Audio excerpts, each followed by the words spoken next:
हे जे किरण, आम्ही त्यांना बुवाच म्हणतात सगळे, किरण गायकवाड, हे आमच्या पालखीमध्ये साईसेवकमध्ये इतके 35 वर्ष चालत आहेत. तर त्यांना खूप अनुभव आले आणि त्यांनी कुठल्या त्या सगळ्या अनुभवातून त्यांची एक कल्पना होती का ह्या ज्या बाबांच्या काही कथा आहेत ह्या आपण सगळीकडे प्रसिद्ध कराव्या. त्याप्रमाणे त्यांनी साई की कहाणी भक्तों की जबानी, जो बाबांचा भक्त आहे त्यांना आपली माहिती पुरवावी, जेणेकरून त्यांना त्यांची ती इच्छा पुरी करता येईल. हे सगळं बाबांचं एक मोठं कार्य आहे.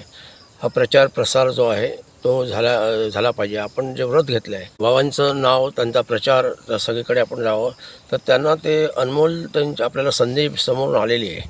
तर त्याच्यामध्ये प्रत्येक साईभक्तांनी भाग घेऊन त्यांना त्यांच्या फोनवर ते कॉन्टॅक्ट करून त्यांनी त्यांची माहिती त्यांना सांगावी. ओम साई. धन्यवाद साहेब.